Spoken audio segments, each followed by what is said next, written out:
Hey, what's up? It's just Nick, WBLS, and for those of you who don't know, I'm a huge art lover. So today I'm sitting with someone very special, very well known to the stars, art collector and advisor, Gardy St. Fleur. How are you? Thank you, thank you. I'm good. I'm good. And yourself? I am amazing. I'm surrounded by art and I just feel at peace right now. It's amazing what art can do and how it can make you feel. Yeah. So you've been collecting art for how long?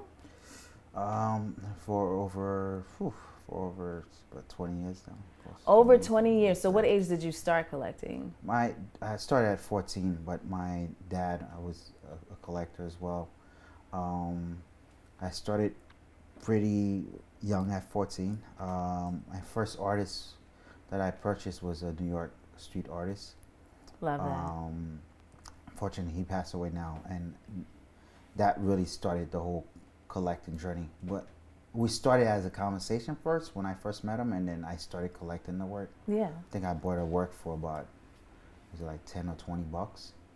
But that works, the conversation started the journey for me to interact more with artists, to knowing their journey and knowing how impactful they are to the world. Yeah. So what do you think made you so attracted to it at such an early age? I'm curious about the mind. I'm curious about the way people view the world, and artists are capturing moments in our society and archiving these moments. So was just fascinated with that. And then I just felt that if I could save a little bit of money, I'd buy one or two. I'm building something here. And the collection tells a lot about my life, my world history, current events as well. So I'm always learning through the journey as well. Yeah. Absolutely. Art is definitely it shows you the eye of. I love the fact that many people can interpret it in different kinds of ways. Oh yeah, that's the beauty, right? Because we all human, but we're all different.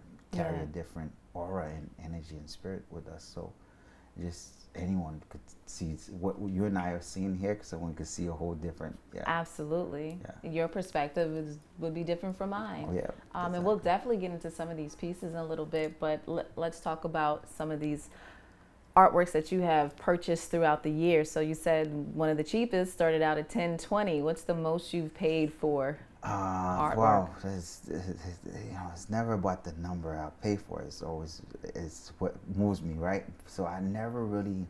There's been some stuff I paid some serious money for, and because it moves me, right? Yes. So I never looked at it. Or if there was a specific piece that I tracked down for 2 years. Yeah. Which I don't know how much it was going to cost me, but I know I had to find this one piece. And I finally found this piece last year. And it was a doctor out in Philly that owns the work. And I pretty much told this guy, I've been looking for this work for about 2 years, about 2 years and a half. Been trying to track it down, like through my research catalogs and trying to track this piece down, and finally discover who owns this piece. And I tell him, what's the number? And certain works like that, you don't even try to negotiate. And then, right. And I saw my passion for it, and we come up with a number, and I end up purchasing it. Yeah. But it was worth every cent of it, because I get to look at it, I get to loan it to museum as well. Yes. So the world could see it as well, and I get to know that, man, I still can't believe I own it. Yeah. Right. So it's never about how much. It's what moves you, and then what impact does it have in history as well. Yeah. So basically, money ain't a thing. Yeah, and then you could work out a payment plan, right? Right. Yeah. So I don't have crazy amount of money, but the start I'm looking at, I'm like, hey, if I can do this right now, I always tell people it's okay to buy art on a payment plan. I'm like, okay, I could give you this and this at this time. Yeah. So well, you said you had to track it down. So how did you even find? How did it get on your radar? Catalogs. There's several different catalogs. So you look at the provenance record and see who owns it before, and figure out how can you track this person. Usually, other collectors probably would know this person, and then it probably changed hand privately where you don't know. Yeah. And it did change hand privately. So the person that was listed, because it was sold at Sotheby's in 1992. And someone else owned it, and the person else that owns it sold it to someone else. And I found one collector in California that knew the person that owns it and Wow. connected me to Wow. this person. Yeah, and and those are things that's important because art is important to know who used to own it before because it helps with the archiving of the works and also helps with how the works get appraised and value as well. Absolutely. Yeah, I was just curious to see how someone gets on your radar to begin with. You know, it's really, you know, what the clients that I work with or clients that's curious about collecting or clients that's interested in art, they probably own art themselves or trying to revise a collection or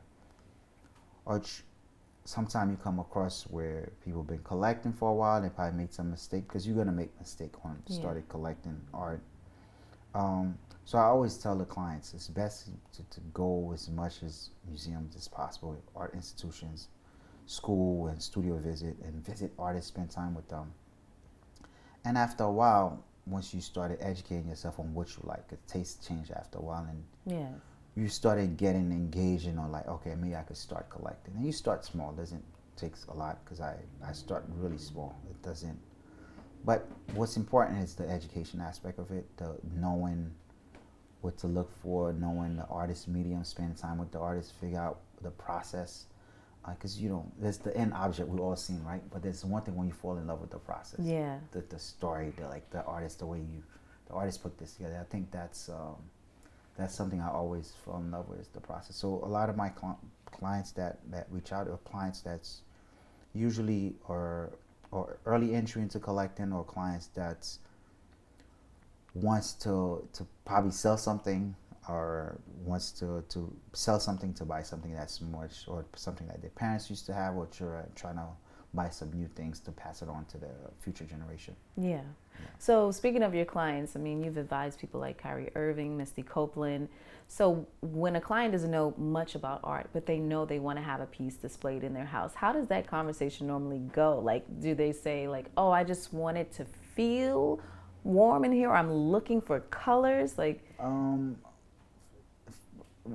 warm. So people always go with the interior home, like the designers will come up with the concept, and some people are like, okay, I don't want commercial driven art. They're kind of like, oh, I want something more fine art or something that has some sort of value, right? Because there's a lot of art out there. So I was like picking out specific things that match the aesthetic of you, right? So usually a client's like, okay, I just finished this home and I'm trying to bring in some art in the home. And usually that process like, oh, I have this wall, right? And if you was like, I have this wall and you like, you know, I'm not an interior designer, so I'm not, you know, so I was like, this is what we could do. This is what I'm going to lay out for you. And you're going to feel what you like, right? And then this is the history about this person. This is the history of this artist. This is the history where they're from and what the work is about. So it started off that way and then sharing that information with the client. And there's some sort of connection there, right? There's a sort of connection.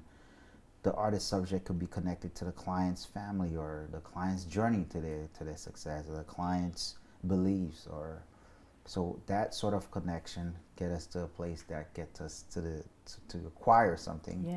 And it's start off that way, and then we engage, and then sometimes they would want to do a studio visit. If it's an artist that's alive, right, they want to do a studio visit to connect with the person, the human like level where.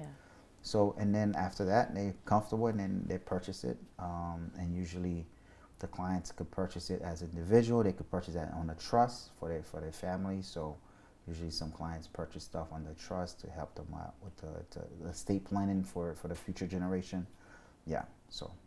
I love that. Well, I definitely want to take a look at some of these pieces around your studio. So will you show me around? Yeah, sure.